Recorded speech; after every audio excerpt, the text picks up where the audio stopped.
l'info éco avec Capital. Le chiffre du jour, entre 15,5 et 20 milliards d'euros. Voici ce que la crise sanitaire a coûté à l'État actionnaire en 2020 selon la Cour des comptes. Pour expliquer ce mauvais bilan, l'institution met en avant 3 raisons principales. Tout d'abord, les dividendes ont chuté. Une entreprise comme EDF, dans laquelle l'État est actionnaire majoritaire, n'a par exemple versé aucun dividende. Autre problème, certaines cessions d'actifs sont devenues impossibles à réaliser. L'État projetait de céder ses titres dans Aéroports de Paris, mais l'épidémie a fait capoter l'opération, qui devait rapporter 9 milliards d'euros aux finances publiques. Enfin, certains fleurons de notre économie ont connu de graves difficultés financières. C'est le cas de la compagnie Air France que l'État a choisi de renflouer. Autant d'aléas qui expliquent ces résultats. Le coup de gueule du jour est poussé par Henri Buzicazo, le président fondateur de l'Institut du Management des Services Immobiliers.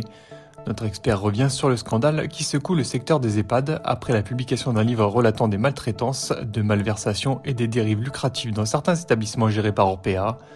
Selon lui, ces révélations nous obligent à une remise en question des modalités d'investissement des particuliers, car les investisseurs ont leur part de responsabilité, il importe de le reconnaître, affirme Henri Buzicazo.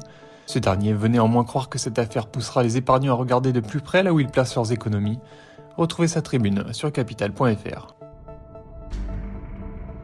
L'info pratique Capital, par téléphone, dans votre messagerie électronique ou au travers de publicités sur un site en ligne, vous êtes parfois, sans le savoir, régulièrement la cible de tentatives d'arnaque au faux placement. Mais les pièges des escrocs ne se cantonnent pas à ces techniques désormais connues du plus grand nombre, comme le fait savoir l'autorité des marchés financiers. Jamais à court d'idées, les margoulins de la toile n'hésitent plus à avoir recours aux services d'influenceurs pour inciter leurs proies à passer à la caisse.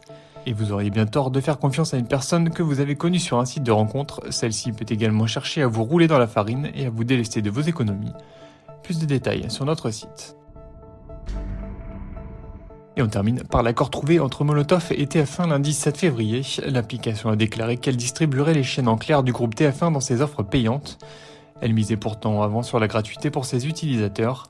L'accord exclut à ce stade les chaînes payantes du groupe, comme TV Braise ou Choya TV et Histoire TV. Objet de négociation toujours en cours avec TF1, a ajouté la plateforme. Molotov a dit par ailleurs regretter cette situation et a réaffirmé son attachement à la gratuité pour toutes les chaînes en clair de la TNT. Il est d'ailleurs important de noter que toutes les autres chaînes de la TNT sont accessibles gratuitement sur Molotov, en dehors de celles des groupes TF1 et M6, a souligné l'application. C'était l'info éco avec Capital.